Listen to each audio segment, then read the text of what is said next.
All right. Hello, everyone, and welcome. Let's see. Are you still admitting people? Yeah, 1 second. All right. Tell me when you got that. Shut this off.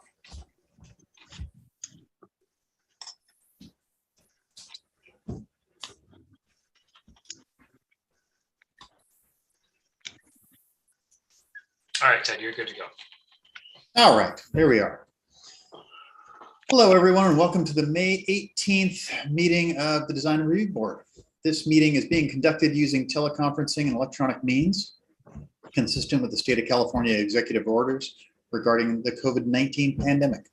Live stream and Zoom is being utilized for this meeting. In case of technical issues, the meetings will be uploaded to the city website as soon as possible after this meeting. We'll be conducting today's meeting in a virtual setting using Zoom. Design Review Board members and staff are participating from remote locations, practicing social distancing. Members of the public may view and listen to the meeting by the use of Zoom as noted on the city's website and noted on the agenda. Members of the public wishing to speak may do so during public comment or may comment on agenda items during the discussion of each item and must be logged into Zoom to do so. Anyone using vulgar, offensive, abusive, threatening, or harassing language, personal attacks of any kind, or offensive terms that target specific individuals or groups will be muted and removed from the meeting. Please do not abuse this new way to provide public comment. All right. So, can we have a roll call, please? Sure. All right. Carrie Bush. Here. Marshall Goff. Here. Vice Chair Lars Langberg. Here. Chair Ted Luthen. Here. And it looks like Christine Level is absent today. She did mention to me earlier this week that she was traveling, may or may not be able to make the meeting tonight. So, but we do have 4 members of the board present tonight. Sounds good. Thank you for that, John. All right. Let's see. We have some minutes to review from way back in February. And it looks like the important people that were present for those minutes are here tonight. And this was talking about some facade improvement stuff, I believe. Anybody have any comments on the minutes?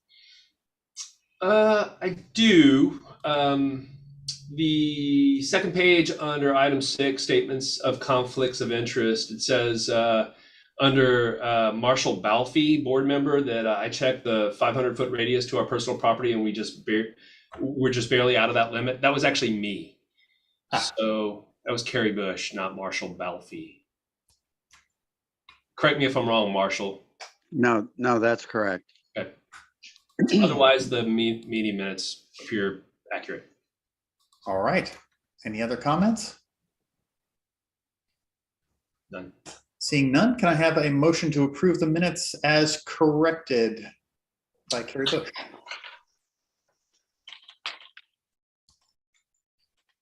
Can I make a motion? I'll make a motion. Oh, please do. Yeah, I'll make a motion to approve the minutes as written with that one exception. Thank you for that. Can I have a second, please? I second it. All right. We have a motion and a second. Let's go ahead and call a question. All in favor of approving the minutes as corrected, please say aye and raise a hand. Aye. Aye.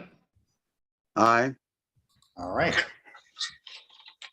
Motion carries. Minutes are approved. All right. Planning Department update on matters of general interest. Anything fun going on, John? Always. Always something fun.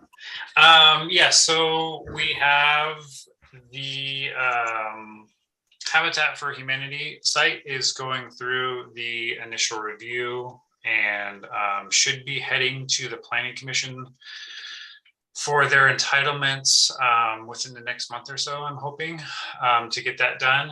And still going through our housing element update. The most recent survey, the second reach out survey, was just completed, and hopefully we'll be getting those results fairly soon. And we'll have those published to our website. And I think that's it on my end. Carrie, do you have anything additional that you'd like to add? Just a couple of notes. The council did discuss hybrid versus remote meetings versus in-person meetings.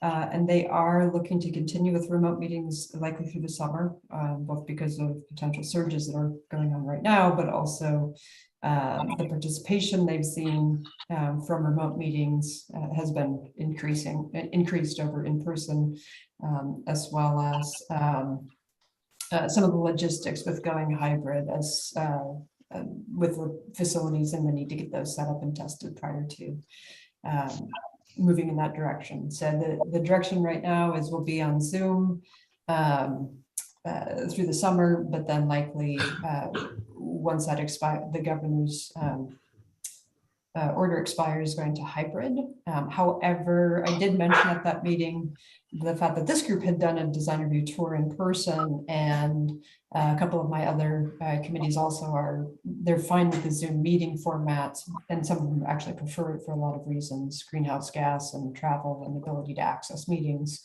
But having an in-person meeting every now and again, whether it be a special meeting tour and whatnot, is something that still helps cohesiveness of the boards. So I'll let John discuss that at a later date, but just so that you all know where the format is headed.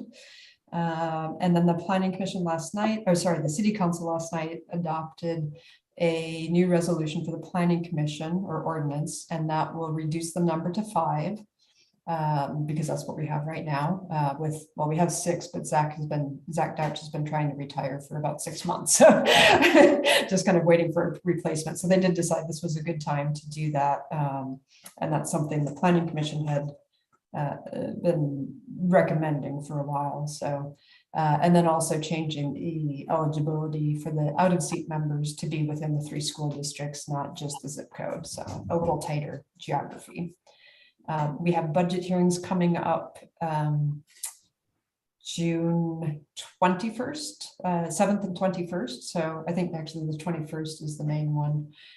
So if you're interested in those, and I think that's about it. Oh, the Barlow Townhomes, the Kathy Austin project that Dan Davis had that went through this board. John and I just did the final walkthrough, and we're about to issue certificates of occupancy for those. And so that's 18 townhomes. They are all 2-bedroom, 2-bath, or 2.5 bath, actually. There's a half bath on the first floor, and includes 2 inclusionary units. So there will be 2 deed restricted to a moderate income level. And I think that's all I can add. Thanks. Those end up being, those going to be for sale or for rent units? I remember they were not totally sure of that. Sure. So they are, as you may know, Dan Davis sold the project. Right Residential is the owner, and or the rights are the owners, and Right Residential did the construction. They are planning on doing a subdivision and filing the map so that they are sellable in the future, but they are looking to rent them right now, for now. So, and I think they're looking at trying to get folks in June 1st. So fencing's coming down then? Yes, the construction fencing would come down. They are working with Park Village on the fencing in between to see, since there's still a need for slats or some other kind of privacy fencing with the existing chain link. And Carrie, you would be proud of us. John and I, when we did the site visit, there's some nice vines growing on portions of this fence. We said, hey, just make sure whatever you do, it's something that the vines can go through, because that's a much better fence than any chain link with slats could be. Thank you. Yeah, makes an interesting corridor between 2 chain link fences, and yeah, cool. Thanks. Mm-hmm. All right, thank you for that. Any questions to staff before we move on? All right, let's see. Moving on, comments from the public regarding items not on our agenda. Anybody from the public have any comments on things that we are not planning to talk about later?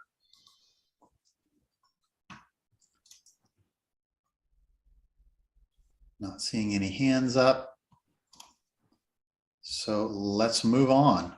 Statements of conflicts of interest. Any conflicts of interest to mention here, people, before we move on? Oh, seeing head shaking. Here we go. Regular agenda item, 7950 Bodega Avenue, Huntley Square. Has come back on a little excursion, and it's back. John, would you mind giving us a staff report, please? Sure. So Huntley Square is a proposed 10-unit townhome development where all units would be under 600 square feet in total. The project will have 6 units with lofts and 4 units will be single-story units at grade.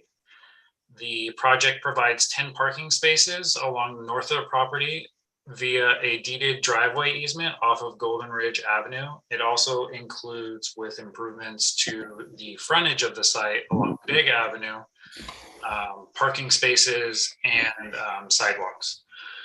The project was reviewed by the Planning Commission and recommended for approval at their November 9th, 2021 meeting, and was approved by the City Council at its March 1st, 2022 meeting. The project was subject to a mitigated negative declaration and initial study, which was certified by City Council at that same March 1st meeting. The project was rezoned to a planned community where it's consistent with the current zoning standards. The project is also subject to a tree protection plan and tree removal permit, as there are trees being removed for development of the site and mitigation measures for the property line trees. At the April 1st, 2021 meeting of the Design Review Board, the applicant had a preliminary review and the board provided feedback for the applicant, which has been considered and included within the most recent updated plan sets. As of writing this report, the planning department has not received any public comment for the project. However, the planning department had previously received comments regarding the project prior hearings, which were attached to this staff report. And I do see Bob Massaro here, who is the project applicant. And I believe they will be having a presentation for the project as well. Sounds great. Thank you for that. Any questions of staff from our board members before we ask for a presentation? One question, John, just the improvements of Bodega Avenue it's not changing the width, it's just building a better sidewalk and some adding parking out front there. Is that it, or? Correct. I believe the site improvements kind of pull back from Bodega Avenue. I don't think is actually getting any wider. It's just the site would be have those improvements on it as opposed to either widening or narrowing Bodega Avenue. Right. Okay. Thank you. Yeah, and Lars, obviously in this case, this section of Bodega Avenue goes way into the way forward and is actually part of the Bob's property. But that would be once they develop that with curb gutter sidewalk, that would then be deeded to the city. So it would become part of Bodega Avenue right of way. Thank you. Nice. Any other questions of staff before we move on? All right, then if our applicant is here, we would love to hear from them. Thank you. We're actually here in force. There you are. My name is Bob Massaro. I am the co-manager of the development group. I'm joined by my partner, Dante Love, who's also the co-manager. And I'm also joined by my partner in Healthy Buildings, Beth Farley, who's the architect of record, Mike Robertson, who's the civil engineer, and Sierra Hart, who's the landscape architect. So all the people associated with the project are here. If I could share screen.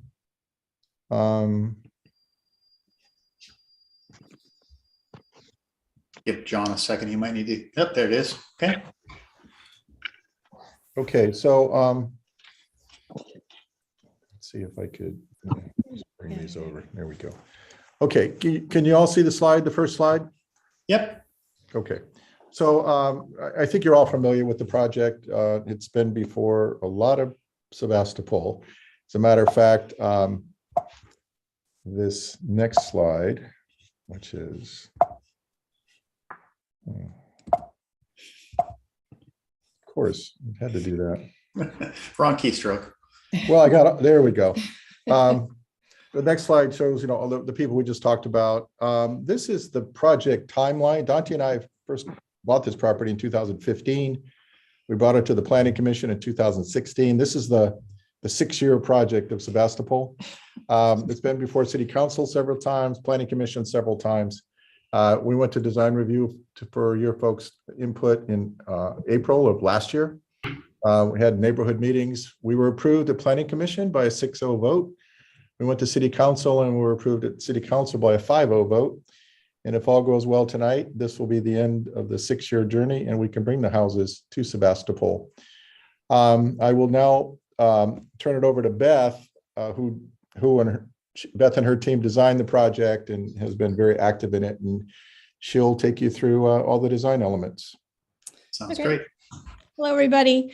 I'm going to go not hit every single point tonight, just because I know you've all seen this before, but I'll hit the highlights. The elements of design are to bring new housing to the city of Sebastopol. I know that you need it desperately there. I used to live there and I understand what's happening out there. Design small units for the entry-level person or downsizing for people who are trying to move out of larger homes into smaller homes for home ownership. Units around a shared community space. All of our kitchens and sinks face the central courtyard, develop community. Contemporary design with low maintenance buildings. It's all going to be solar, zero net energy, low water use, and no natural gas will be brought into the project at all. It's all electric project. The units are designed with high ceilings, lots of light. 6 of them have lofts and 4 of them have single stories. There's going to be access for pedestrians from Bodega Avenue, and then access of Golden Ridge for the cars and the bicycles over the shared easement. Each unit will have a small private backyard space, and there's bicycle parking on site and electric vehicle charging stations in the parking area.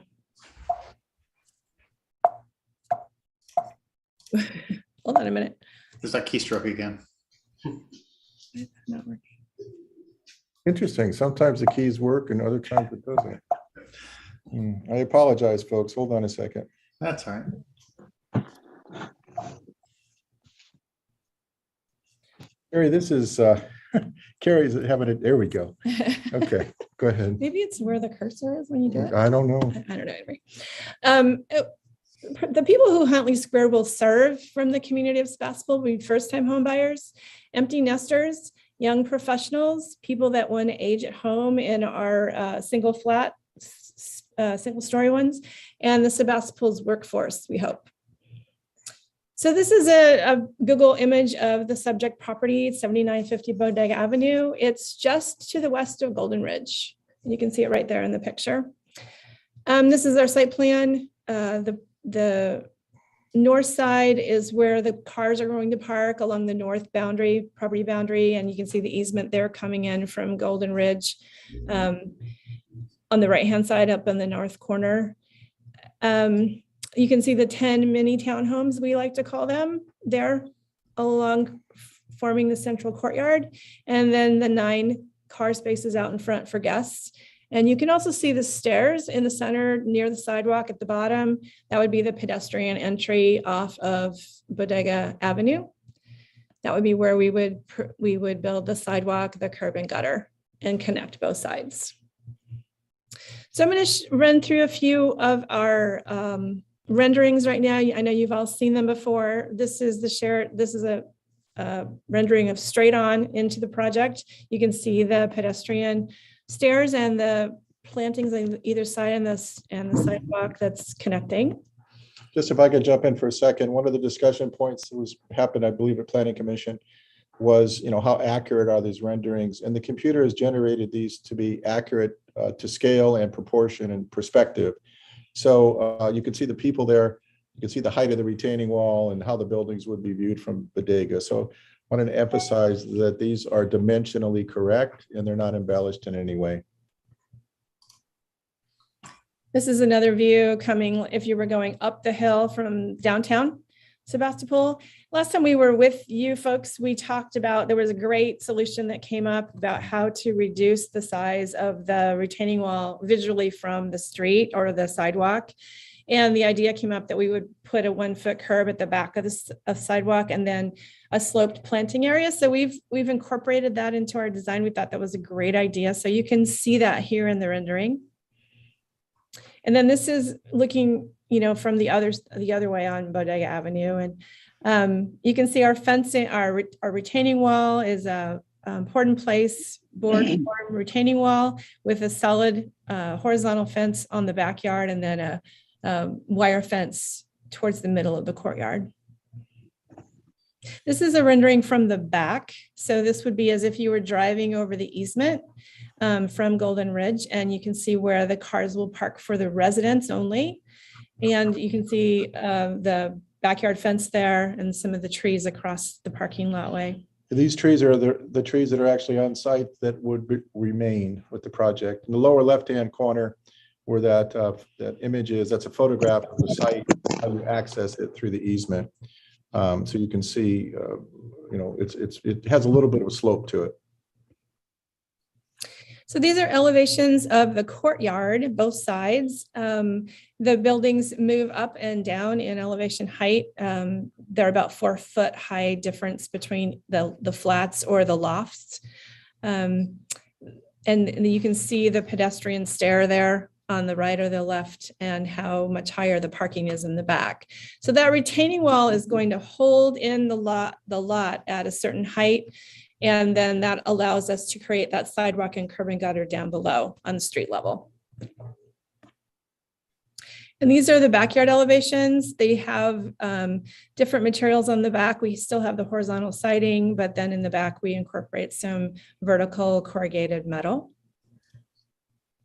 And the exterior materials are wide horizontal lap siding that will be painted a redwood color.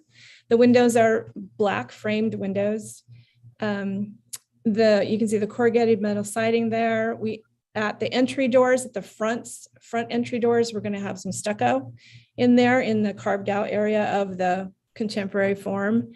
We have the curved perforated metal sunshades on the west and the south windows. And we have the mailbox here and the light and the address number. I wanted to emphasize that all these materials we've used on other projects. So we're familiar and we've chosen them for their durability and their, which I hate to sound like a sales person, but their lasting beauty. We want something that's very durable and very low maintenance. So up on the top left corner here, you can see the horizontal backyard fence. And then on the downside, you can see the concrete retaining wall, ideas of the board form. And we're going to try to do the 2x12 horizontal rough boards. So you'll get some texture out of that wall. And then we've also included some solar lights for the walkways on this sheet. So these are the floor plans. You can see the long floor plan is the 1-story that doesn't have a loft studio unit. And when you come in the front door, you basically walk into a kitchen dining room area, and then you go into the living room area with the bathroom to the left or right, depending on where you are, and then a bedroom at the back. And then there's the small backyard out the back of that. Those are the tan colored floor plans. The pink colored floor plans are the ones that have lofts. You can see they have stairs. So you basically come in, same idea, into a kitchen dining area with a living room to the back and a half bath. And then can you go to the next one? That again. It says it doesn't want to leave. It just wants to be shown. Yeah, I think it's the cursor. The cursor. Yeah. Okay, and then here on the pink floor plan, you can see where the stairs are coming up, and that's the bedroom and the bathroom above that we call that the loft. And that's just a half wall up there. It's not a full wall. These are all wide open studios in each unit. Beth mentioned that these are all zero net energy buildings, which is pretty much all we do. There'll be a parapet and the solar panels will be on the roof. Highly unlikely you'll be able to see the solar panels from grade. So the one thing that we added to this presentation, we've had it in our plan all along, but I wanted to talk about the tree preservation plan this time with you folks, since you're the tree board. We have gone back and forth with the arborists several times, and I feel like it's just making things much better for the trees and more protection. The blue line is this in this drawing is where the tree protection fence will be erected, and it'll stay there until we absolutely have to get underneath these trees to do any kind of construction. So that will protect the root zone of these trees. And there's three trees that the arborists were most concerned about. The first one I'm going to talk about is on the southeast corner, and that's our neighbor's tree. It's this one down here. It's the big oak tree. Yeah. And that's a beautiful old oak it's just amazing. And so we've talked to the owner. We redesigned the foundation of the retaining wall to incorporate piers rather than a big footing, so that those trees roots can continue to grow through that area. We will hand dig down where the piers are going to go to make sure we don't hit a structural root down there. And we can sort of move our piers around to make sure that tree stays really healthy. And then the other two trees that we're mostly concerned about were the two. There's a redwood up here at the northeast corner, and then the next fir down. And because these two trees hang over, mostly because these two trees hang over where the parking lot is getting paved with permeable pavers, we just wanted to make sure those trees' roots were not impacted. And so the idea was at that point, when we're getting into the crown or the umbrella of the tree, that the existing ground is actually not going to get disturbed. We're just going to roll our pavers up over that and just, slightly slope right back in that area so that we can build up on existing grade, not compacted at all. And then that hopefully all those trees' roots will be perfectly happy and they're permeable, so the water is going to drain through in those areas. We also had a recommendation to make sure our tree fence was metal rather than plastic. So we've made those notes on our updated tree preservation plan with a sign that says the contractor is responsible for making sure this all happens. So so we feel good about the trees at this point. We don't want to lose any more trees than we have to. So this is something that Healthy Buildings has developed, the periodic table of sustainable elements. And I've talked to you guys about this before, but this is 50 elements of sustainability that we really try to find ways to incorporate into our projects here. And in this project, Huntley Square, we're going to incorporate 30 of these into the project. And I feel like that's a really great way, high amount of these elements in this project. And we're really looking forward to getting this project in the ground so we can really showcase hopefully how projects need to be developed. And Beth says 30, all of the elements with the yellow dots would be incorporated in Huntley Square. Okay. Dante, are you still with us? Yeah, I'm here. Let's hear that USC voice. Why don't you take it from here? Sounds great. Thank you, everybody. Dante Love. I've been working on this project for a long time. The purpose of my section is just to provide a little context.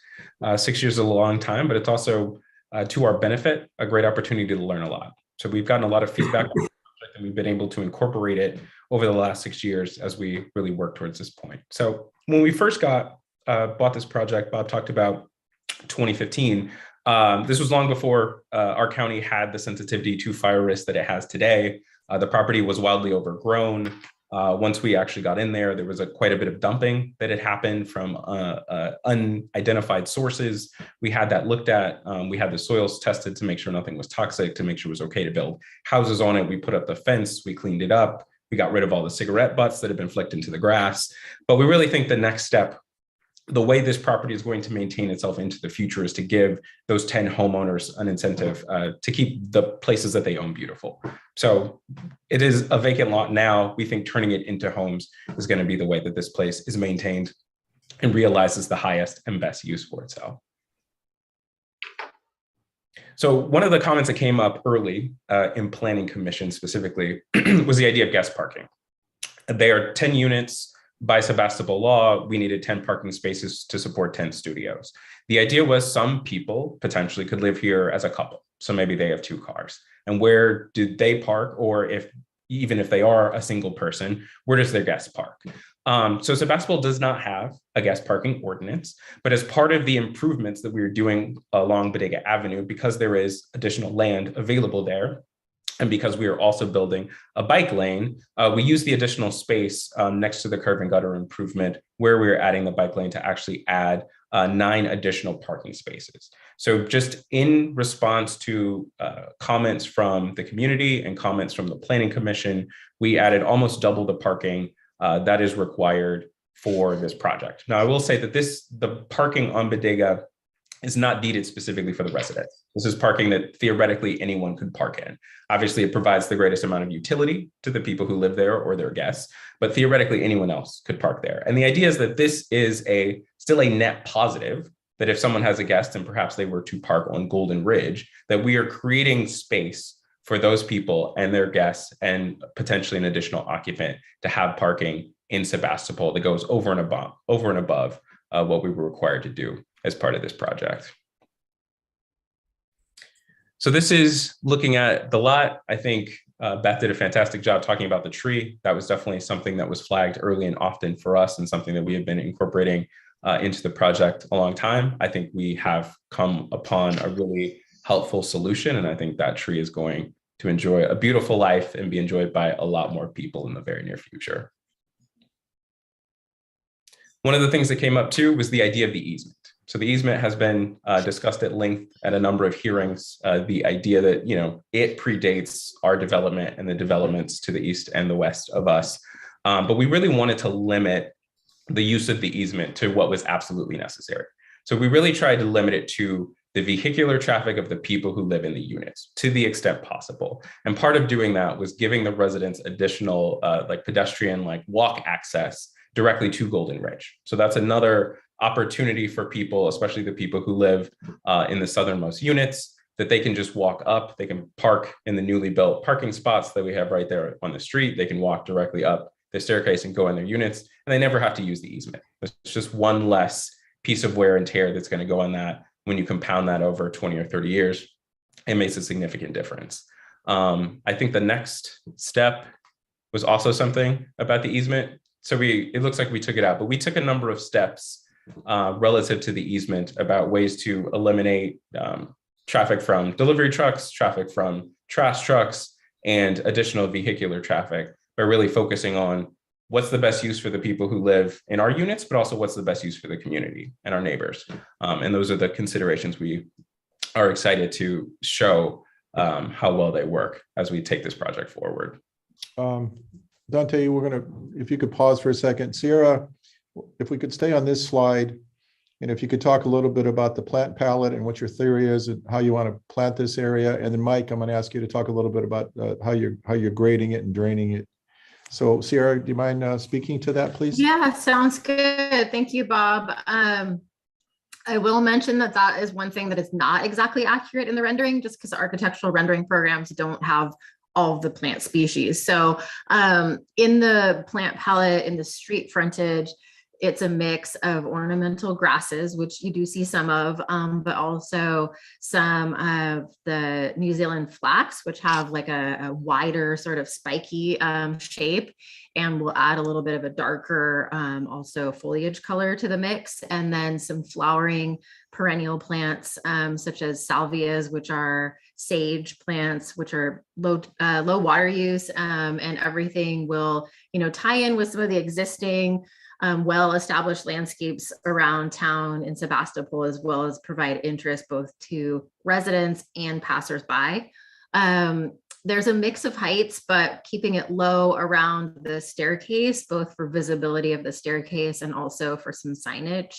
And then there are some vines that are planned growing both from the bottom of the wall up and from the top of the wall spilling over, so that the wall itself will have some greenery.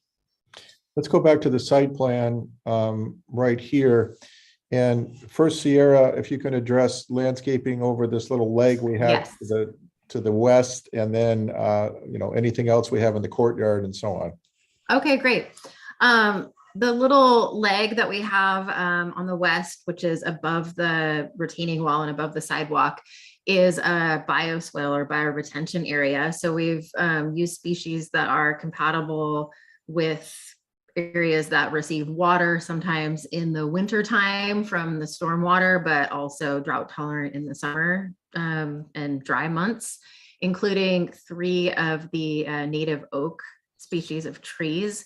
And that was kind of because of the spacing of the site, one of our only opportunities to actually plant new trees that would be part of the mitigation for some of the trees that are being removed. And then, yeah, the understory planting there is mostly in ornamental grasses or plants that look like a grassy type plant that are compatible with the bioretention area. In the courtyard itself, those are really the front yards for each unit. And so what was intended there is to have a mix of plants that have, some lower growing and flowering plants, some that are, mid sort of shrub height and range, different foliage colors, some that have some fragrance and different seasonal interest. Again, to, provide that feeling of being home, and there's consistency throughout the plantings, but also variation so that it doesn't feel and look real cookie cutter. Really, the rest of it's kind of the parking lot. So, plants that are hardy and will do well in bordering a parking lot along the back or the north fence. There's some screening shrubs, so to provide a little bit of screening from both sides in terms of, people looking at the parking lot or into other people's properties. And over around the existing redwood tree, there's not a lot of plantings. There's a couple of, ferns that are compatible with growing under a redwood tree. So I think that covers it, but, any questions I'm happy to answer as well. Mike, can you speak quickly to how the site's going to drain, and also the variations in pavement, asphalt, pervious pavement, things like that? Yeah, thank you. Good afternoon. Let's start with the parking area. That's set up as a permeable material, and it's going to basically sheet flow across the parking lot from the lot 1 and 2 units to the north into a gutter. What doesn't go into the ground through the permeable pavement will then be collected in a gutter that is at the corner there, which would be the northeast corner. And then we have a solid pipe that will connect to each of the area drains in the backs of the lots along the eastern side. So every lot has a rear yard drain, and that then heads out to the front behind the retaining wall. There's also then drains in the backyards of the lots along the westerly side, and those are all connected and hard piped in to connect behind the wall as well. So all of the drainage that doesn't infiltrate will then be collected, including a subdrain and behind the retaining wall along Bodega Avenue, and it's going to be directed to the west into that common area, which is set up as a bioretention basin with the plants and the grading to hold that water, detain it for a period of time, and infiltrate, absorb through the plants. And then we have a discharge from that to the gutter flow in Bodega Avenue. So the yard and rear yards of the lots could be gardens. They could be any kinds of material an individual owner may want to do on their lot and in their backyard. And then the courtyard itself has a concrete path, walkway, and there's some little isolated area drains where that sheds off the walkway and goes into some landscape areas on the side of the sidewalk. Very good. I think this is pretty much the last slide.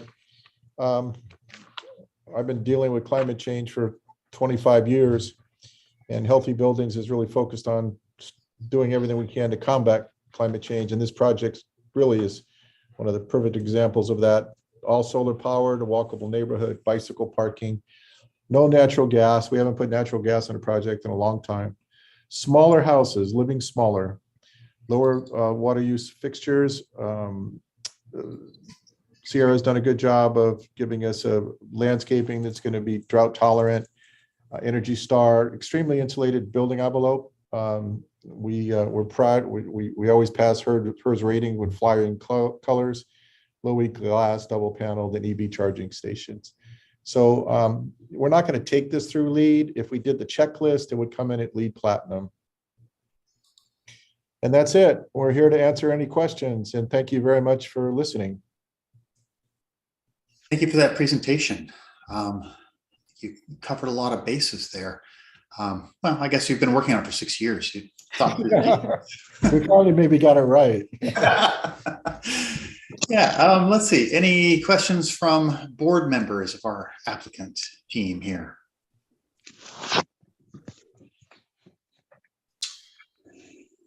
I have a few, Ted.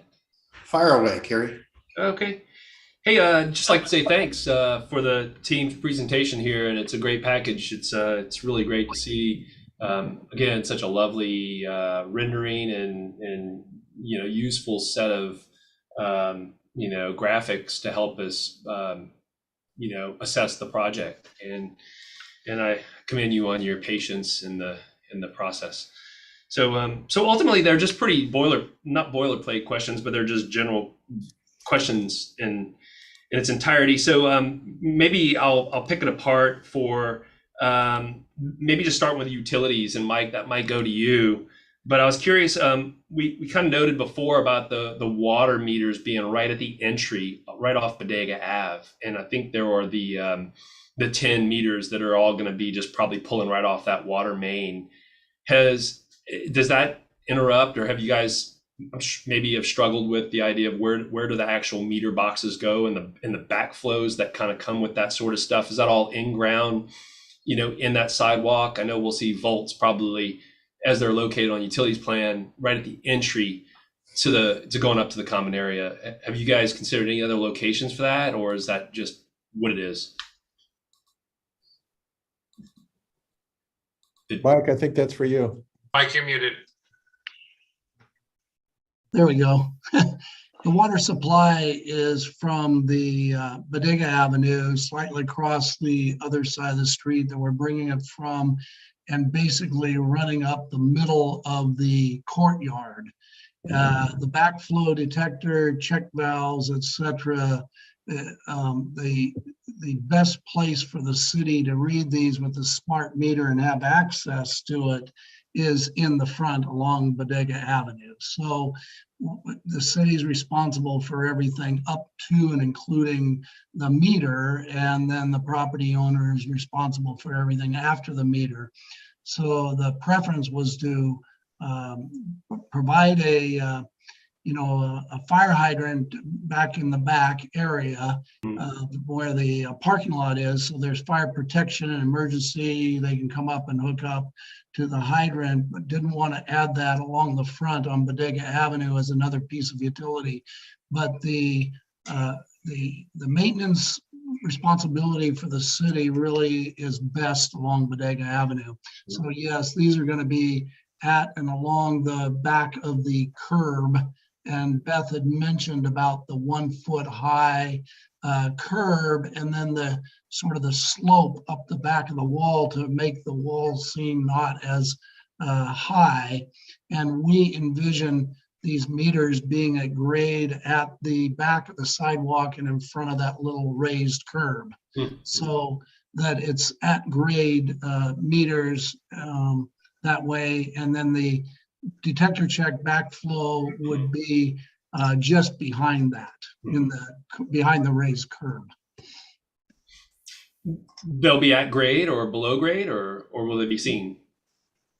The detector check valve will be seen. Yes. Yeah. Yeah. Okay. The meter boxes will be at grade. Right. Okay. Okay. Is there any way to move some of that hardware away from the main pedestrian access there? Well, like I say, with a raised detector check backflow device, it'll be essentially behind the curb, so it's not affecting the pedestrian access. And the meter boxes would be flush. There wouldn't be any raise, so it would be like any utility box that's in a sidewalk, whether it be an electrical vault or any kind of utility vault. We figured the best place is at the right in front of the curb, the raised curb at the back of the sidewalk. And I take it that'd probably be to the maybe east of the main walker entrance up, or is it to the west? It's because it's right at the entry, one way or the other. Yeah, no, good question. We thought what we would do is put the meters for the south, for the east units, east of the stairs, and for the west units, west of the stairs. Yeah. So we were thinking it would be split. The backflow preventers are typically like covered in the bag, that kind of looking thing. That's correct. So if they're in the back, why can't the city just come up the driveway and access everything back there? If it's a convenience to the city question. Well, it's up to the city, but the indication from engineering was they preferred it in the front. It's just like you're designing this beautiful entry, landscape, stairway, and then you got these things sitting right there that don't look so good. I think that's what seems like Carrie's bringing up and the concern is. Well, the image that I'm reviewing doesn't show them, and I know there'll be a visual presence, and I'm just trying to understand where they come from or go to. And I would see that they would have an impact to the entry to these units, especially from a public access. So there you go. Mike, this is Bob. Could we not put the backflow preventers for each string of buildings, 20 feet to the east and west of the staircase there? In other words, get them farther away? We can locate that anywhere along there we want to, Bob. Our point of connection in Bodega Avenue can be anywhere in Bodega Avenue. Okay. They can bring a single line across Bodega Avenue. They obviously don't want a whole bunch of individual water lines in Bodega. So the idea is to bring a single line across Bodega Avenue, and we can bring it and into the frontage of the property, literally anywhere, 20 feet away. That would be considered the water main, which then services, the main is going to continue in service to the fire hydrant, if you will. And the domestic and irrigation would be the domestic meters and service, and the fire sprinkler suppression systems would be off of that main. So Okay. you got to remember that there's every unit is going to have fire suppression system in it. Right. I have a question, Mike. I know we can go to the set of drawings if you would prefer. We could actually look at the civil drawings and see where these meters are if you want to do that. We don't have to. Yeah. But we are working on a project right now over here in Napa, and we have, there are condominiums, and every water meter has its own check valve in a Christie box next to Yeah. it. And I'm wondering if maybe we could do that on this project. It's such a tight project to have the big double check valves sort of sticking up in the air. It seems like I'd prefer not to have that. And if maybe we could do the check valve in front of each unit as the water line enters the unit in their own little front yard space. I mean, they're just a little green thing that sits in the ground. Maybe that's a way we could make these disappear a little bit. I know the meters need to be out more public, but those check valves probably could move back in. I don't know is that possible? It is possible. It would require a variance from the city engineer because it doesn't meet the city standard. Okay. But right. so in answer to your question, the engineering could be done to locate those elsewhere that isn't prominent, but that would be a city engineer variance from their standard. Okay. So I think it's worth asking. You guys are bringing up a very good point. I think it's valid, and I think that would be something that we would do immediately. We haven't asked the engineer about that, and we haven't had this dialogue about it, but I think it's smart if we could accomplish that. Okay. Yeah, and I think it would be nice if you could pull those meters back away from that staircase and let that staircase be kind of the most heavily landscaped area along Bodega. You know, the meters kind of are what they are, but if we can kind of move them away from that pedestrian point. And same thing. Again, the meters themselves are in a meter box that's basically a concrete lid flush with the sidewalk. So it's not like they're obstructing or changing any landscaping. There's no landscape planned other than behind the raised curb and raised curb and at the back of the sidewalk. And we were envisioning flush placed meter boxes where we could locate it anywhere along that frontage to these units at the back of the sidewalk elevation, not into the raised landscape area. Mhm. Hopefully that clarifies that vision. Yeah, I think I understand that it is a flush thing, but wherever there's concrete, there can't be planting. And so if we can move the concrete lids of the meters away from your front door, I mean, you'd rather not walk up to the front door of your house and see, you know, a meter box. No, let me clarify. Yeah. The meters are in the Bodega Avenue sidewalk, not the sidewalk that goes between the units. Yeah, maybe we can look at page 7 on the revised submittal, because that's clearly the utilities plan, and that's what I'm looking at. Hold on a sec. Let us get the drawing set up. Thanks. That'd be awesome. That'd be super helpful. Appreciate that. Sorry to interrupt, Ted. Or I'm sorry to No, that's okay. interrupt Mr. Robertson. Yeah. No, I was just looking at that rendering, and you know, I'm seeing these tall grasses sort of flanking the staircase, and half of those won't be there if we've got. Well, that's actually salvia going to be there, Ted. Probably. Okay. Thanks, Carrie. Well, Sierra said that, not me.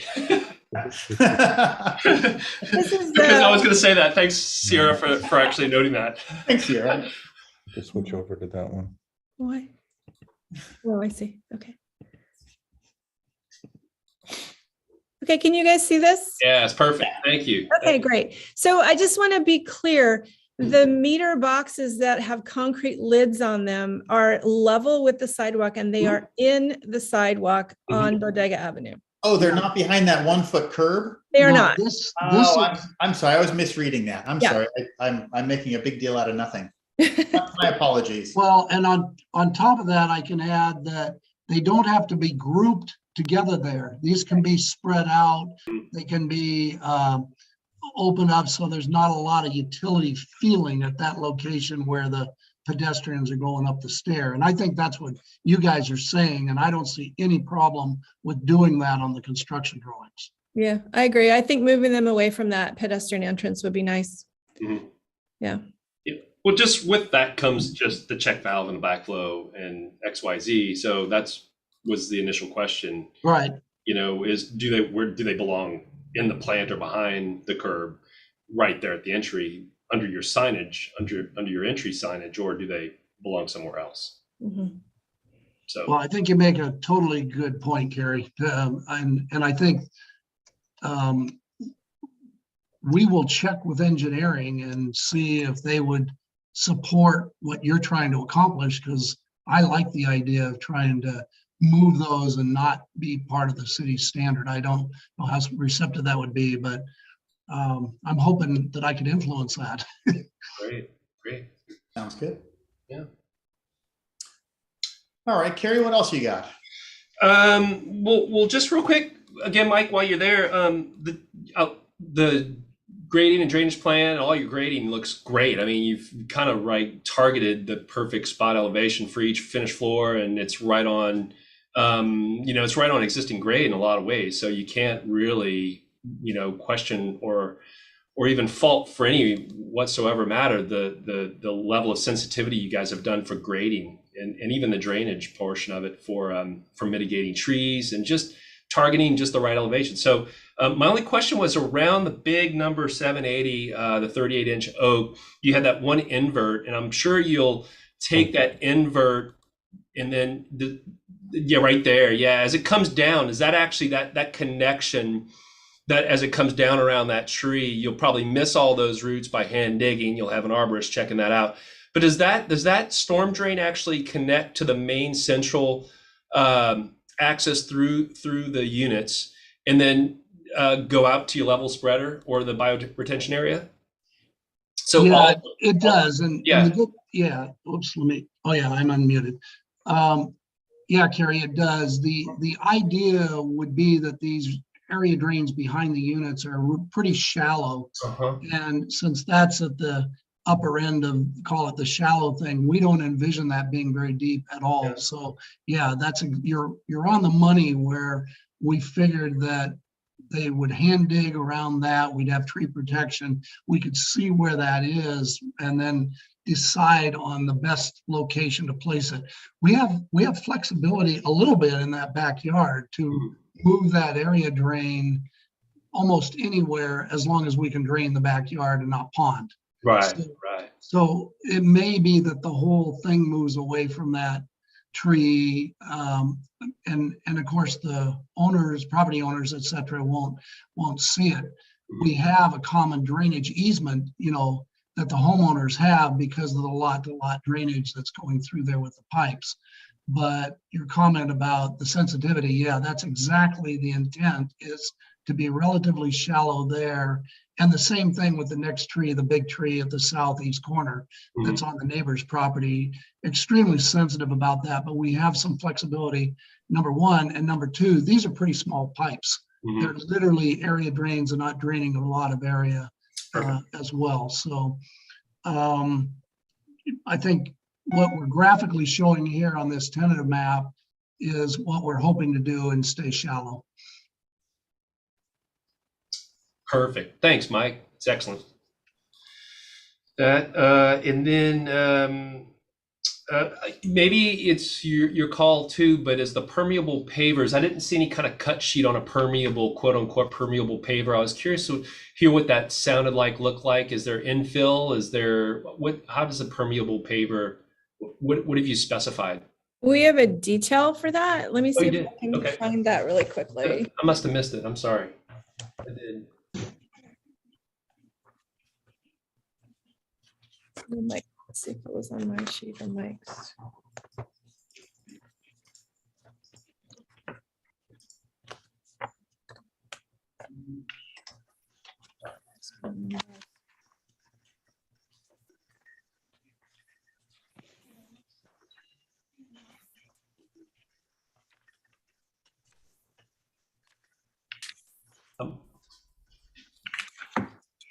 I'm looking. Did a little hunting and pecking myself here. I couldn't find it. Detail on A3.4. Yeah, A3.4. So flip that way, Bob. Oh, okay. You see it? I did see this graphic. Yeah, this was great. Okay. Yep. Okay. Yep.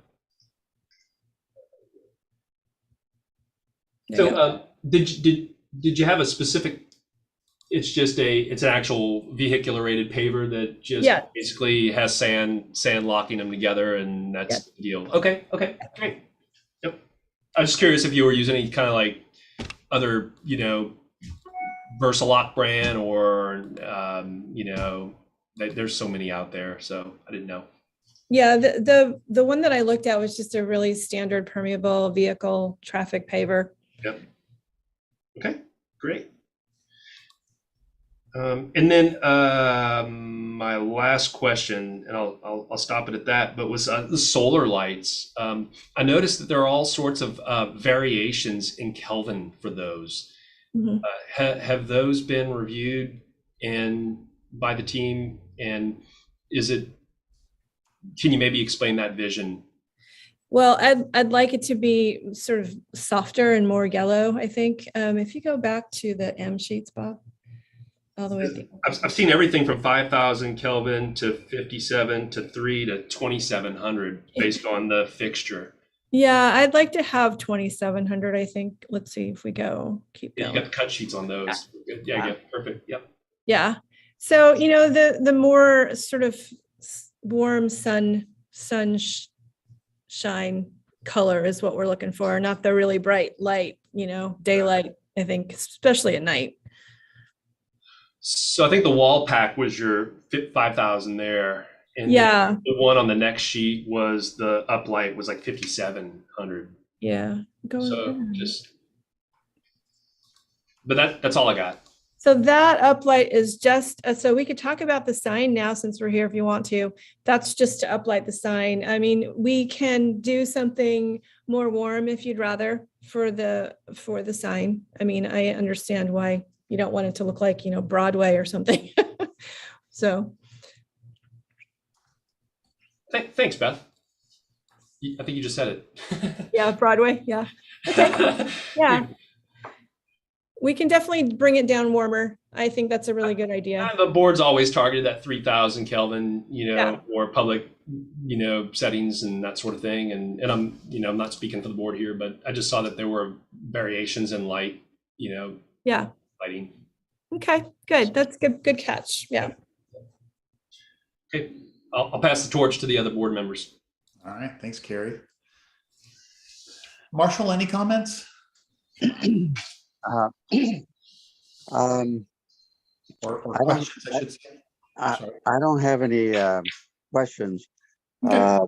I reviewed, I haven't been around 6 years, but I reviewed the project today, and I guess I saw it after a lot of heartache went on over the years, because when I looked at it, I loved it, didn't want to change anything, thought the architect did an excellent job, and I wanted to approve it right on the spot.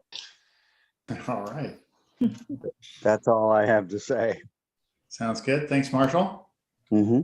Laura's comments I'm sorry, not comments, questions? Yeah, just a couple minor questions. But first of all, just overall, it looks awesome. Thank you for the very detailed and elaborate presentation. It's great, and thanks for all your hard work.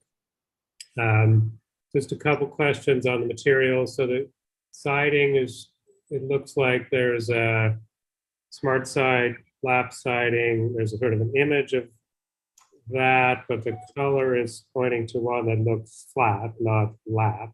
I'm just trying to make sure I understand those two pieces you have right there on either side of the black square. Right. So yeah, it's a lap siding, a wide lap board siding. So it'll have a little bit of a cant to it. So And then- it'll look more like the image on the left, but it's the color on the right. That's right. Yeah. Yeah, okay.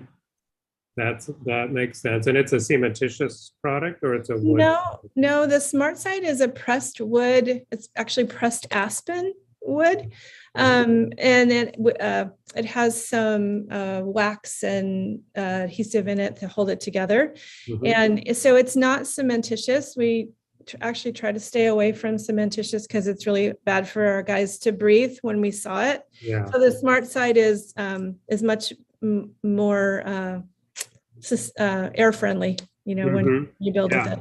The other reason we use our smart side is it is fire resistant. Mhm. It's suitable for the WUI zones, the wildland urban interface. We're doing a lot of it. Right. It's an LP. product? Is that right? Yes. Yes, it is an LP product. What's the thickness of the material? You know, it's like, is it like 5/16, like hardy kind of? I don't know for sure right off the top of my head. Yeah. That's fine, just curious. And then what is your fencing material that you're proposing? The, not the metal, but the wood, is that redwood fencing or? It could be either redwood or cedar. It'll probably end up being redwood. It's the horizontal. Do we have a? Okay. Oh yeah. Yeah, it's the horizontal fence. And just, we're gonna vary the thickness of the boards with a little bit of space between them. And the color, it'll be sealed or so it stays. Yeah. Yeah. I'd Okay. like to seal it so it looks natural. Yeah. Yeah. Okay, that's, I think those are my only questions. Thank you. All right, thanks, Lars. I had a question. Some of the past concerns of the neighbors were parking and this sort of thing. And I was just curious about, and maybe this is a question for the city and not so much our applicant, but the accessible parking area, is that if I'm a resident and I drive in and all the spaces are taken, can I park in the accessible space? So, this is going to be an interesting conversation with the building department, but all of the units have to be ADA accessible on the ground floor. And one of the units has to be fully ADA accessible because we're over 3, I believe, in tandem. So one of the units may have a person who needs ADA parking place. So that would be assigned to that person. That unit would be assigned to that person. Now, we haven't talked about what the HOA guidelines are going to be. Are we going to assign parking places to people? But the ADA would definitely have to be assigned to the ADA unit. Gotcha. All right, fair enough. And then I had a question also about the arborist mentioned something that I didn't quite understand. Arborist report says the plan still shows a reduction in grade adjacent to the redwood in the site section, section B. And I'm not seeing that there's excavation happening at the base of that redwood. Is there something I'm missing there? I want to go that way. I want to show you a section. We adjusted the grade. Okay. Go to the civil drawings to their sections. These are the A's. The civils at the very beginning. Yeah, at the very beginning, it's sheet 6 of 6, I think, has the Go on. line drawing sections. Keep going. Keep going. There. So go back. Okay, so the section right here in the middle, section B. Yeah. Yep, You that's see it. that on the very left-hand side of that section, you can see the redwood there drawn in. And we previously had the top of the permeable pavers about down to where the existing grade is, that dotted line, which meant we would have to go at least a foot or foot and a half, maybe 2 feet into the ground to get our pavers in. And the arborist wasn't comfortable with that. And so we've adjusted this grade back here. I actually probably should let Mike talk about this, but we've adjusted the grade back here so that the parking lot, like I said earlier, is going to roll up just a little bit more back there than we thought we were going to before. But we think we've come to a solution where this will work and the tree won't be impacted. Gotcha.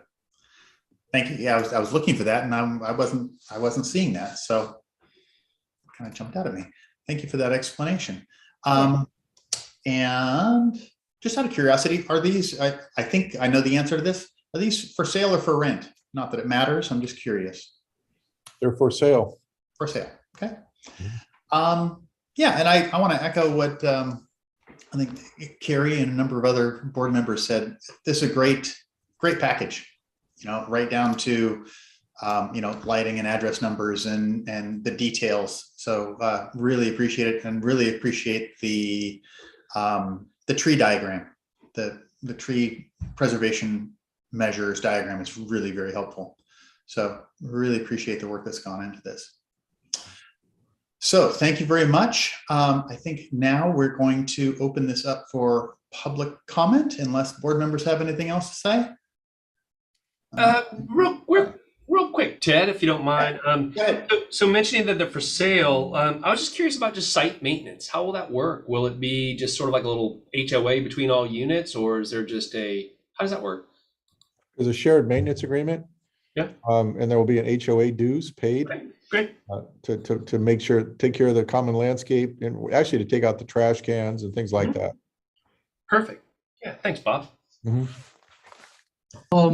This is Mike. Can I chime in one other thing for your Sure. benefit, Carrie? I think the other members may appreciate this, but what we envision is setting up the bio retention area, the parking lot, the area in the front by, the wall, all that when the subdivision map is recorded, those are separate parcels.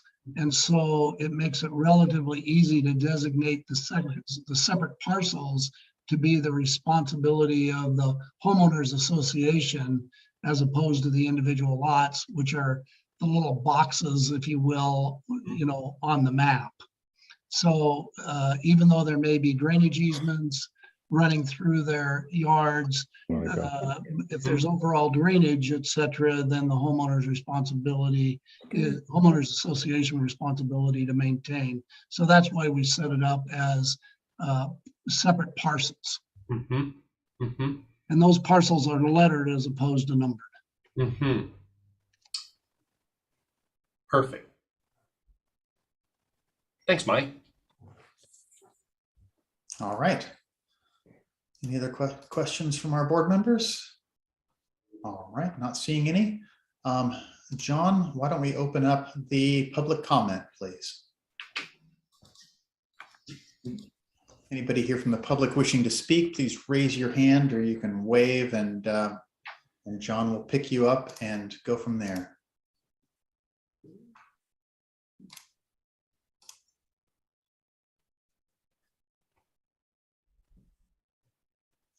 I'm seeing no one waving and no hands going up. All right, last call from public comment. Did we receive any comments, written comments from the public? I don't think we did, but anything since our last exchange? No. No public comments were written in other than what was provided within the staff report. All right, thank you for that. Then I will close public comments and bring it back to the board for deliberation. Marshall, I think we heard your opinion, and unless it's changed in the last few minutes, I assume you're in support of the project as submitted. Yes, I do. All right. Anybody else have any discussion? Carrie, any other further discussion? Sure. Yeah. There's a couple things to add to the project, but for the most part, it's got my support. It's a great package, and it's a wonderful amenity to Sebastopol. It meets all the requirements. The due diligence doesn't even do that word. Yeah. So you know what I mean. You guys have worked really hard at this, so it's a great project, and with the caveat like we just discussed, I think it's on track for my approval. Just little things that sort of the board I wanted to discuss with the board, and it comes back a little bit more to the site work, but for the most part, it's graded really well. Utilities meet all the requirements that are needed, other than the backflow and the meter, like we discussed. The idea of solar lights kind of finding a common color quality would make it feel a little bit less spotty. When it came to landscape plan, Sierra, I looked at it well, and I think you've done your due diligence there. I've looked at the water calcs; they all work well, and it's hard to thread that needle and finding color, mass, texture. But the only thing I would really discourage anyone out there to use is black mulch. I'm not a fan of black mulch. The dye, I just don't find is a very sustainable idea. The notion of black mulch, it doesn't break down. You're trying to create living soil. You're I think almost harming, if not killing, the soil by adding contaminants that sometimes can leach and kind of go into that system. So I'm a real big fan of no black mulch, no brown mulch, no red mulch, no nothing. So if I could have my way in any really kind of big comment for your landscape plan, it would be that. Black mulch is a bad thing. So you've answered my maintenance question, but the only other issue was the live oaks that are behind the retaining walls. And seeing the three, there's one under that redwood tree that's all the way on the west hand side.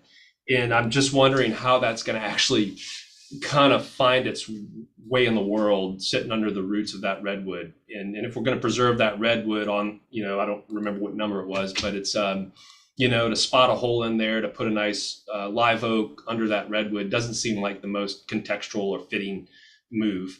So maybe just the two. And I know you're trying to plant some native oaks, and I'm 100% supportive of that idea.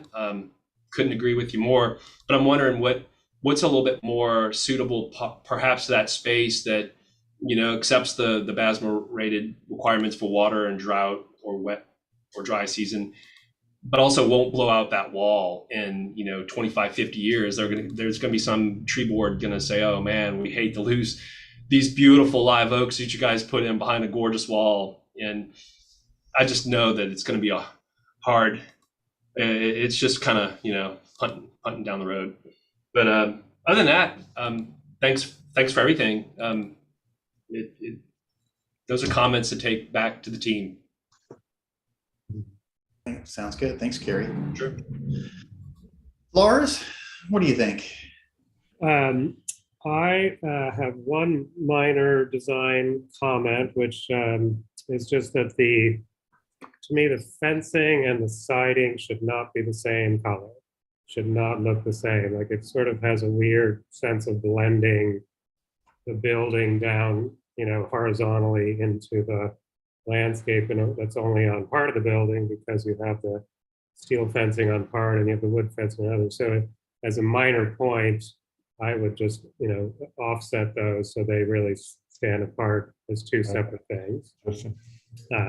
Otherwise, I think it's a fabulous project. I really appreciate certainly the sustainability elements, the net zero, all the green building elements that are in there.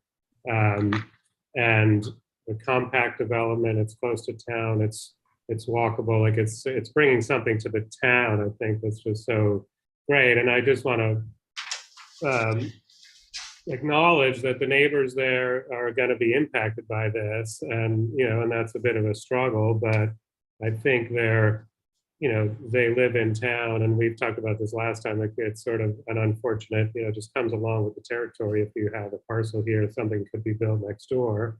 The traffic issue is just a bigger issue than your project can deal with. There's another project just down the road that's going to probably come, that's going to be a bigger traffic problem. It's sort of like the city has to think about this and the county really at a much bigger level. How do you deal with traffic? How do you make the town more walkable and bikeable and encourage drivers to be elsewhere? But this is a kind of development you could park and leave by foot or bike, and so the traffic is actually, it's not constant and daily if all goes to plan. So I just want to sort of acknowledge that level of the issues of the project, and you guys, I think, have handled them all really smartly and sensitively, and with a really nice sense of design too. So thank you for your efforts. Thanks, Lars.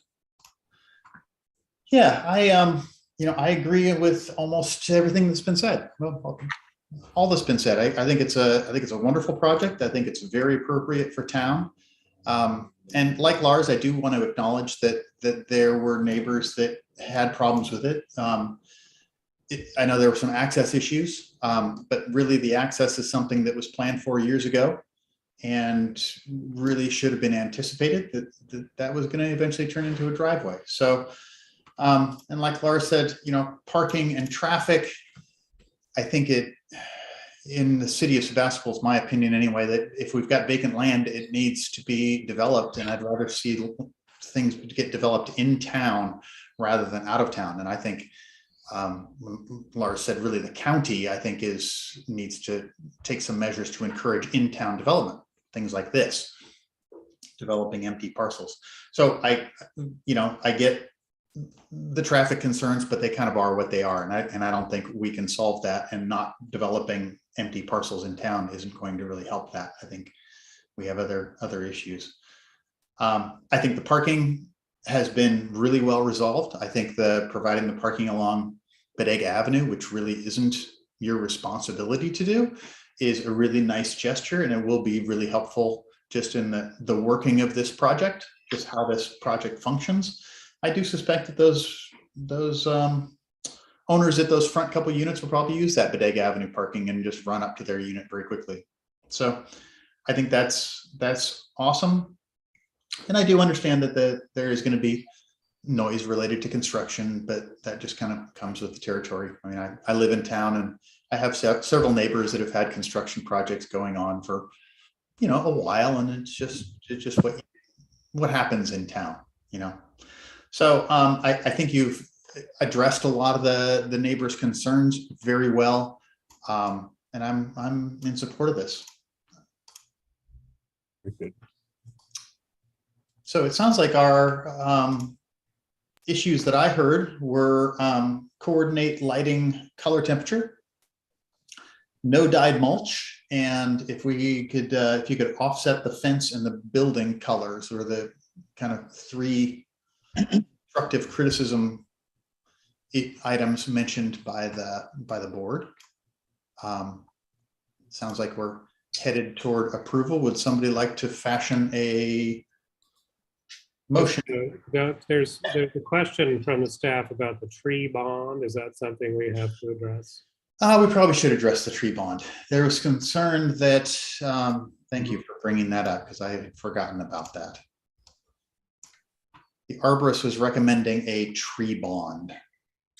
And I don't know that we've ever required such a thing. And John or Carrie, could you explain to us how that works? Carrie, I might ask you to explain that one, as I'm not too Sure. familiar with the tree bond. So No, that's fine. That's fine. And we have a couple of projects where this is under consideration right now. What a tree bond is it's basically a performance bond to ensure that the trees that they're saying they can preserve are actually survive. And so just if you probably the easiest thing to think about, and there's probably some in the construction world that are better examples for the board, but the one like a bail bond, if someone doesn't show up for court, that is forfeited to the city. So if the tree doesn't survive after, I think there's a certain number of years laid out afterwards, by which time the trees start to feel the impacts of construction. And I can look that up quickly if you want. But after that amount of time, that bond, if the tree is healthy and fine and survives, then that's returned to the applicant. It's held in an escrow account, not by a bail bondman, but an escrow account. And if it does die, then they would forfeit the bond for that tree to the city's tree fund. Can I comment on this, please? Yeah. In 40 years of building, I've never been asked to provide a tree bond. The way this project has been designed, we're following all of the recommendations of the civil engineer, the landscape architect, our arborist, the city's arborist, everything possible to protect the trees. I'll tell you, I have 2 problems with the bond. One is, as Carrie described, it's essentially an insurance policy. And if the trees die, a sum of money is then put forth to replace the trees. And so there's this long tail. What it does is it adds financial burden to the project. So this project's been incredibly burdened with a lot of stuff over these 5 years, and now we're talking about another burden. And the other problem we have is just about every single one of these trees is 40% on the neighbor's property. So if they were to do something to injure their side of the tree and the tree dies, we'd be held responsible for it. So I prefer we just kind of trust the process of how the tree protection is done and how the building inspectors are going to inspect and how Public Works is going to inspect and everything else, and not add another layer of burden, and risk for us. I mean, this project has so much risk already, and now we're talking about adding the risk of if someone else kills a tree, we're held responsible for it. So I'd like the board to consider not adding that condition if you are going to approve the project. Okay, understood. And just a couple of thoughts just to make sure you understand how it works. So the value of the bond in our code, if it's done, is $1,500 per tree that's required to be protected by the provisions of the chapter or the value of the tree. That is at the board's discretion. And the one thing I would say is, I think part of the consideration here in talking with Ben Anderson, the city's arborist for this project, is there is some significant, they are property line trees. And so rather than getting permission to potentially, have the tree not survive from the adjacent property owners, the applicant in this case has redesigned the project and is telling us that they will be fine. And so that is, unfortunately, I've seen people who think that and then it doesn't happen. We encourage them to contact the adjacent homeowners. And I know Heather sides on the owner of the gorgeous coast live oak on the southeast of the property, right against Bodega Avenue. Obviously, she's doing a lot of proactive care for that tree, so I would doubt that she would do anything to harm it. But because they didn't go through, you are allowed to get a tree removal permit, but still try to save it as a much cheaper insurance policy. It's $75 or something. Instead, they've opted to redesign the project. The board could determine, yes, the performance bond for some of those trees is very high because that is the value of the tree. But the board could set the amount at $1,500 for those, I believe it's 5 trees 4 or 5 trees of concern. And part of that is, during the construction process, it does, I'll say, motivate the contractors to pay attention to that, or the owners to make sure that the contractors really pay attention to the tree protection measures. So we don't do it when the tree is definitively outside of any kind of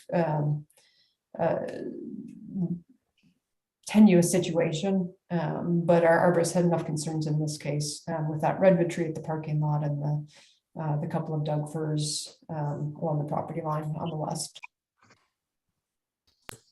So I'm unclear about something, Carrie.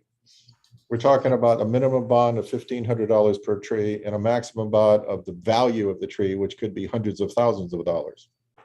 Correct. Yeah. And there's a $51,000 number in the staff report that I guess the arborist came up with as the value number. Right. So trees are valued. International Landscape Society, or tree and landscape appraisers, do have a guide for plant appraisal for such trees. And Carrie, you may know a little bit more about this as well, but it's based on the age, the size, the health, and a couple other factors. And so that's what he utilized, that methodology for the value that's in the staff report. How does the values being set on the bond relate to in lieu fees for mitigation? So do you mean if you were to remove them? Right.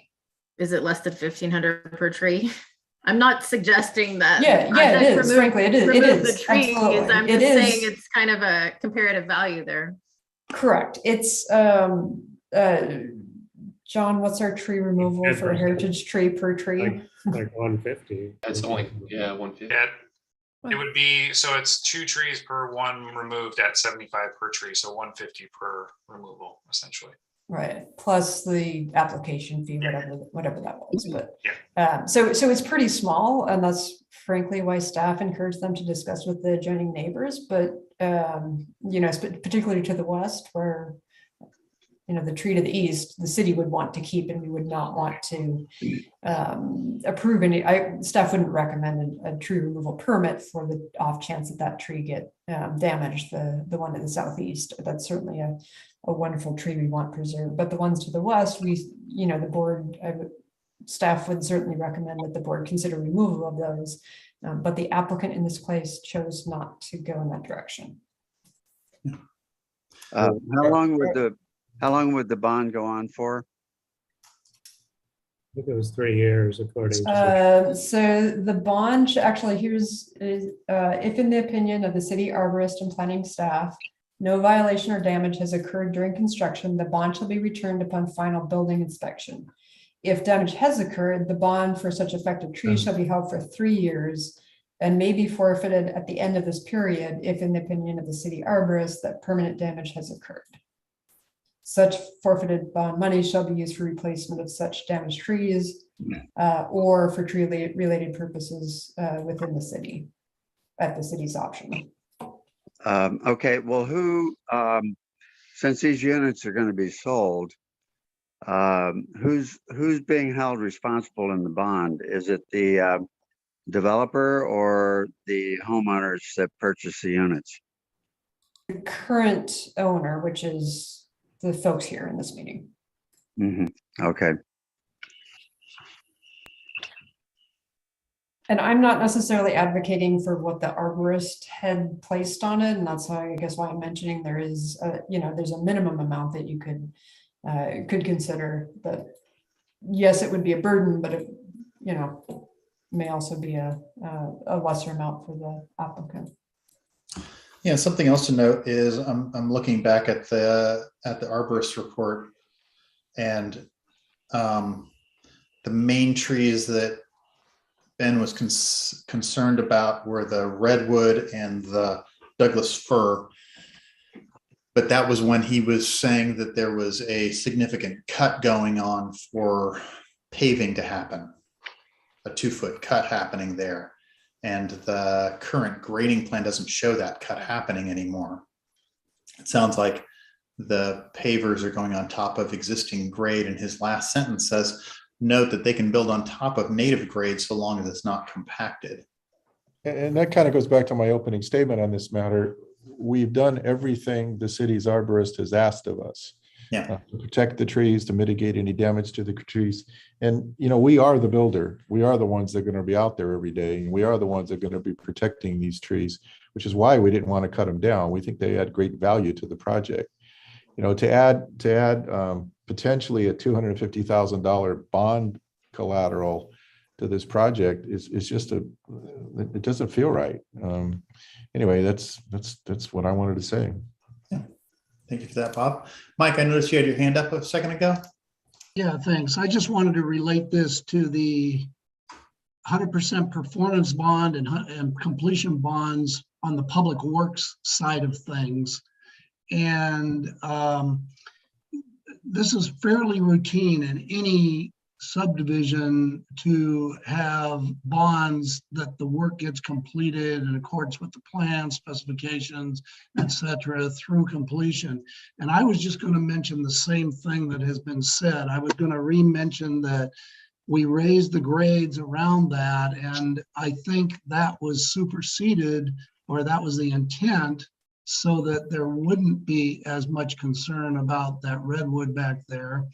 And then secondly, just to reiterate, I don't know how the city could really say that the developer was the responsible party that might have adversely affected some tree when these trees are clearly shared impacts, if you will, and benefits of adjoining property owners.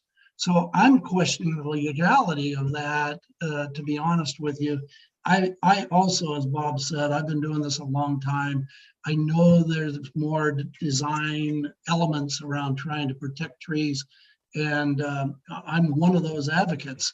But this just seems almost like extraction to me that I haven't ever dealt with before.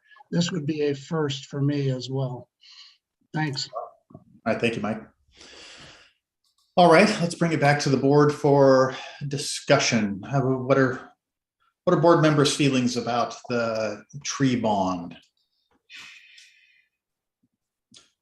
Well, I mean, I'll kick it off by saying I'm not rehearsed in this venue, you know, so I'm gonna punt right back to the city saying this just isn't my level of expertise or purview to a design guideline. So I can't approve of it either, just because I don't know what value to assess or Sure. make up a number. I'm sorry. Sure. We had the same thing with, and I voted again no for, as an example, analogy was the idea of setting a restriction on a maximum allowable unit size. And it's too daunting of a process that doesn't really follow our guidelines. So that's my comment. I echo that comment, Karen. I think it's just so curious we have a very experienced team of builders and consultants right here. I mean, I know all these people, they've been doing this a long, long time. And if nobody's come up against this before, why is this coming up? How do you assign value? How do you really evaluate how to move forward with something like that?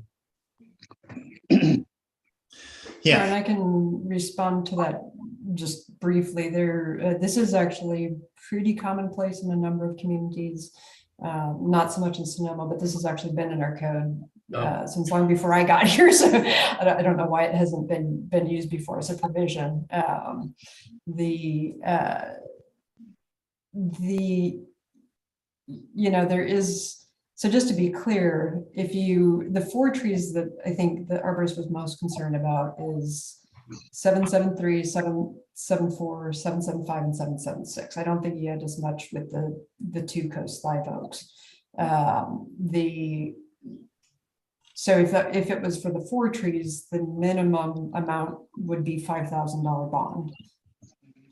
But even if you did all of them, it would be $50,000. So I'm not sure where the $200-something thousand number came from. Just to clarify that for the record, this is up to the board. And if you trust the builders, that's fine. In my experience, my professional experience, unfortunately, have run into projects where the contractors and the owners said everything will be fine, and then all of a sudden, and usually, I'm more concerned because it's a property line tree, so it's not all their tree. It is something that someone else has partially on their property and is probably relying on for shade and visual effect and all of the benefits of trees. I think usually we're looking at trees on their own property, and I'm a little less concerned about that than I am about a neighbor tree, which, as you know, as this board, we've dealt with a lot. And so to me, if you wanted to do something but weren't comfortable doing something major, I would say do the 4 trees of most concern at the minimum amount, or you can say, hey, we trust that they're going to do this. If they don't come back, you'll get to say, with a tree removal, you get to say, told you so, Carrie. And if they do come back, I'll get to say, I told you so. No one wants the trees to be harmed, and we're all hoping that they survive, seriously. So.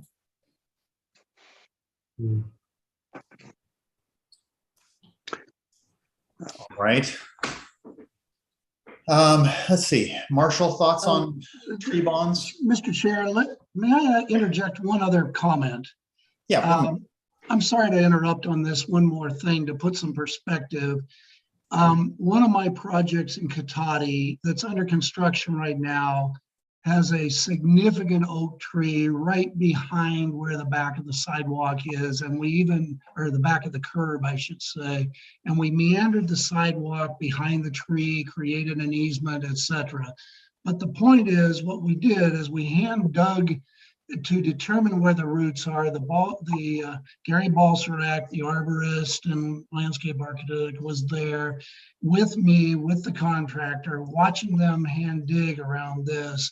And there's an engineering solution where we had several alternate engineering solutions depending where the big root was. And I would say the same thing in this case. If we're hand digging these roots around these trees and the arborist and the engineer is there, we can create a bridge that keeps this this root protected, which is the crux of saving the tree and not damaging the tree. In that particular case, we did bridge. We created a curb line with some reinforced steel running through the curb and in the gutter. It was setting right on that. We didn't even put the base rock under the concrete. It was just essentially a bridge of the gutter across that tree. So, you know, I wanted to share that experience, and since it seems to be a little bit, you know, new and concerning, but that was an example where they didn't have any prior plans, but we recognized the issue, and the city of Cotati planning and engineering all agreed to the solution, which did on the spot, if you will, that didn't meet a city standard. So I think the point being, we're all sensitive. I think when it comes to these trees, there's an engineering solution that we could provide if it meant saving the tree or not damaging it without putting the project into, you know, a deeper money hole. So thank you for letting me chime in. No problem. Thanks, Mike. All right, Martin, Marshall, any additional comments? Yeah, I could go into all the reasons, but basically, I don't think we should impose a bond requirement on the applicant. Okay. And you know, I'm feeling more or less the same way. I think we've got plans that show that hand digging is going to be happening around those trees. I think I'm feeling fairly confident in the way those trees are going to be treated just from the plans that I'm seeing here. Lars, what are your thoughts? I love this kind of stuff. This is why I come to meetings like this, you know. No, I think to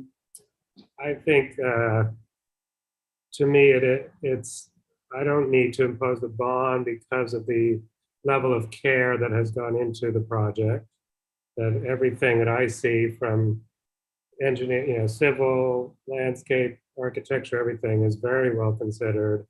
We know there's an inspection process.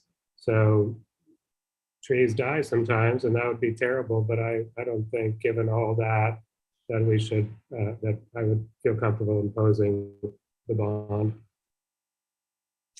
Yeah, it feels like there's going to be supervision while the, you know, city arborist supervision while the excavation's going on. That satisfies me. Kerry, what are your thoughts? You deal with this more than I do. Well, yeah, we deal with a lot of trees and how to mitigate, you know, best management practices, XYZ, but I don't understand my role as far as placing a value on a as a bond, you know, an actual physical dollar amount. I just have to, again, look back to the city and let that be more of a city request from the applicant or such, not necessarily from the board, from the tree board. We understand there are values and there are placement values and in lieu fees and XYZ, but I've never really had to have placed a value, a particular bond value on a project, and I'm not comfortable doing that. So, yeah, sounds good. Well, if we don't have any further discussion, back to kind of our main issues. Mm-hmm. Last time we left we were just about to introduce a motion. Sure. With coordinating color, temperature, lighting, no dyed mulch, and offsetting building and fence colors. And possibly the idea of, again, working with the city on the location of the water mains and meters and backflows. So those were really the four items that I had. Yeah. And to me, if those could be, you know, as as subtle as possible and moved away from that main pedestrian entrance, that would be fantastic with those goals in mind. So someone want to throw a motion on the table to that effect? Sure. Yeah, I'll make a motion to approve the project with the conditions of coordinating with the city staff, planning department for, again, locating or possible relocation of water meters, backflow check valves, coordinating solar lights and the color temperatures to be more consistent. That we prefer not the use of black mulch. And also the notion of just providing an alternative for offsetting fence material or colors other than the wood that's proposed. Is that a fair motion? Chicken scratch notes, by the way. Carrie, the only thing I would say in the motion is if you want to specify that they don't use black mulch, then you should just say it. Yeah. To say you prefer they don't is not enforceable. Okay. So do not use black mulch. There you go. There you have it. All right. That's pretty clear. Sorry, Sierra. All right. All right. We have a motion. How about a second? I'll second. All right, we have a motion and a second. Any further discussion? Seeing no hands going up, seeing heads shaking back and forth, let's call the question. All in favor of the motion as read, please raise your hand, say aye. Aye. Aye. Got Marshall in there, right on. All right, motion carries unanimously. Thank you, everyone. Thank you very much. Yeah, I'd like to thank our applicants again and looking forward to the project. Yeah, fantastic. Wow. Yeah. All right. Bye-bye. Thanks so much. All right, we have something else on our agenda, don't we? Mhm. Oh, darn. Thought that was it. Keeping you guys here all night. You can continue to the next meeting. if It you was want. a B, consideration of making design review board meetings. So that was B, right? Once a month or to continue twice of a month format. Sorry, did I just take that from you, Chairman? I'm ready to cut to the chase, man. Gary, could you tell us what the staff report says? All right, yeah. We're sick of you people. Once a month. We talked about this briefly last time, I think, right? And Good. so the idea would be we'd go to one a month, and then if we need to, we do a second one. Yeah, Kind of like that, right? yeah. Carrie, what do you think? So if I may, I'd like to ask staff, what are we looking at? Are we looking at a busy summer? It's hard to predict with projects that do come in. You know, they come in on a infrequent basis. There are some things that we look at. I can't say for sure if having 2 a month will fill up every meeting. You know, there are things where things come up where meetings get canceled, and I just wanted to make sure that we were both cognizant of your guys' schedules as well, being that the board isn't the only thing that you do on a regular basis, and it does make sense for some of the other if we do go to a hybrid format, if we are going to be renting out a facility, we will be charged that rental fee. And if we're not meeting on a regular basis, does it make sense to, continue that cost upon the city? We can always go about it where we do a once a month with, the special meeting every once in a while kind of format, depending on the need or severity of a project that comes in. But it's more of a kind of question to you guys as far as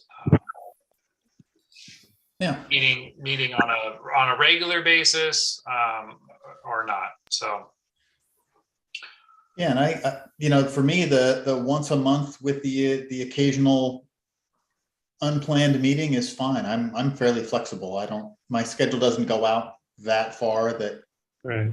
yeah. That seems really smart and practical. Yeah, but it seems like, I think most projects coming to DRB do not have a level of urgency that, oh, we need a meeting next week, like it's a month, even a month out should be plenty of time for people to prepare. Correct. And, for the most part, a lot of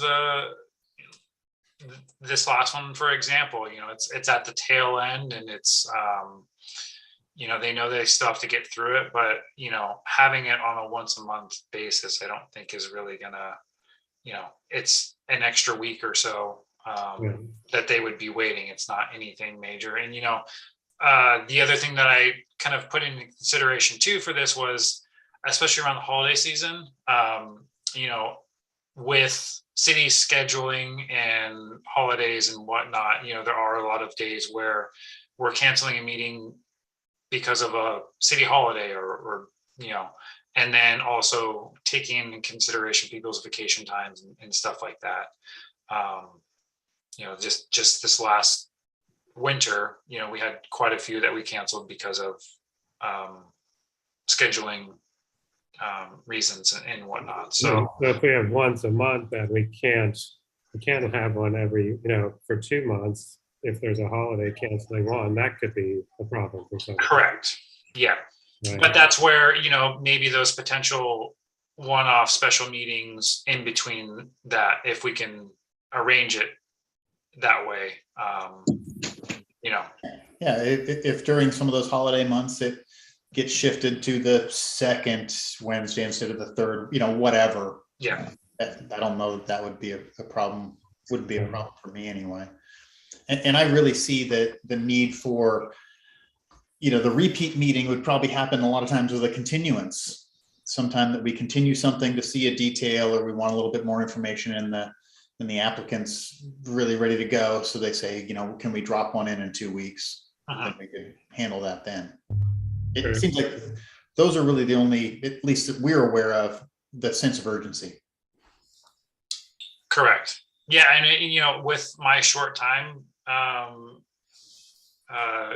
managing this group, it's, you guys have been great as far as not continuing any items or anything like that. I think we've only had the one project where it was kind of the First Street project, where it's kind of all over the place as far as what requirements are needed. I feel like rather than having 2 a month with one item per meeting, if we have 1 a month with a couple items per meeting, obviously it's going to go a little bit further than they normally do. But if it works out better that way, I think. That sounds like a plan. Good. Let's go in that direction. So John, you mentioned something about the notion of not being able to, let's say the notion of having to rent a space. What happened to the notion? Well, what happened to our City Hall meeting spot? Does that not meet some requirement these days? So there's been recently, I believe, some renovations within City Hall in the conference room to provide more office space. So the space that was normally used, I'm assuming it was the conference room. Got it. I've only been a Zoom baby, so I haven't been to the in-person ones. But yeah, so we would be looking at some sort of either the community center or some other public space to do our hybrid format meetings. And if City Council and Planning Commission are going to use, the same building, it makes sense to just use everything. Got it. Yep. Under one building. City Council and Planning Commission wouldn't be able to use the conference room. I think we need a new City Hall, John. Boy, Lars. Couple stories, parking underneath, cafe, library, all together right there. Yeah. I think that sounds wonderful. Okay, I'll get to work on Okay. that. Yeah, that was interesting. So if we do it once a month, is it the first or the third, or do we, That's for you to decide.